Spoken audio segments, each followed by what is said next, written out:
Bonjour à tous.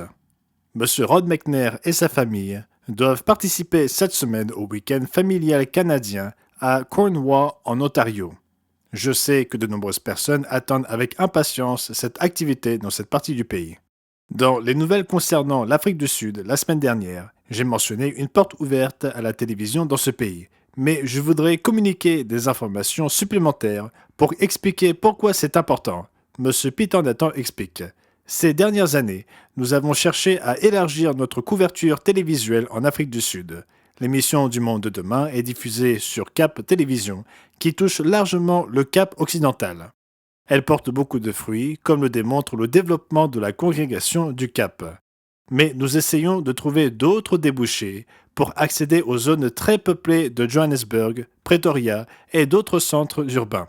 Après un premier refus, ETV, qui couvre toute l'Afrique du Sud, vient d'accepter de diffuser notre émission. C'est une excellente nouvelle pour l'œuvre effectuée dans cette région.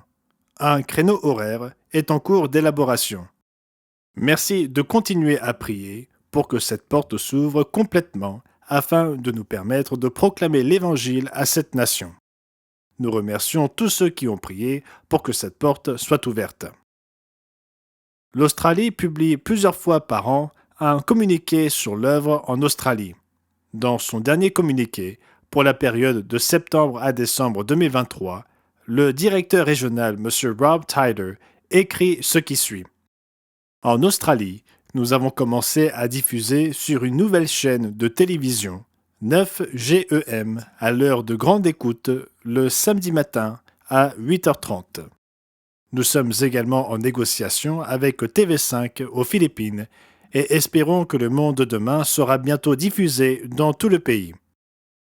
Nos efforts en matière de marketing numérique continuent de progresser et nous investissons plus de fonds que jamais dans les réseaux sociaux.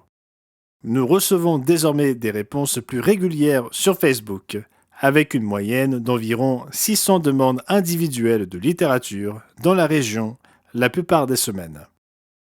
J'ajouterai que par an, cela représente plus de 30 000 demandes de littérature, rien que pour cette initiative. Et certains de ceux qui demandent notre littérature deviendront également des abonnés réguliers à la Revue du Monde de demain. M. Tyler continue en donnant quelques chiffres concernant nos abonnés actuels dans certaines nations dont il est en charge. En Australie, ils ont 10 003 abonnés. En Nouvelle-Zélande, ils ont 4 848.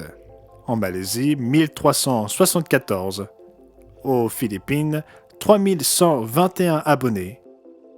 En Indonésie, 702 abonnés. En Thaïlande, 307 abonnés. Et aux îles Fidji, nous avons 1294 abonnés. J'ajouterai que vous vous souvenez peut-être que nous avions reçu une réponse très encourageante suite à une récente conférence du Monde de demain aux îles Fidji, et nous espérons ouvrir bientôt une congrégation officielle là-bas. M. Tyler poursuit, cette année, nous prévoyons d'organiser des conférences du Monde de demain aux Philippines, en Nouvelle-Zélande, en Malaisie et en Australie. Notre première conférence du Monde de demain aura lieu en Tasmanie le 24 février, puis à Adélaïde en avril. Enfin, sur une note plus personnelle, plusieurs d'entre nous doivent voyager la semaine prochaine pour rendre visite à nos congrégations au Chili et en Argentine. Je déteste les vols de nuit autant que Indiana Jones déteste les serpents. Et il s'agira de vols de nuit tant à l'aller qu'au retour. Et je ne suis pas le seul à détester ces vols de nuit, mais il faut faire ce qui doit être fait. Vos prières pour un voyage réussi sont donc très appréciées. C'était Gerald Weston pour l'Église du Dieu vivant, pour la semaine se terminant le 17 février 2024. J'espère que vous passerez tous un merveilleux sabbat.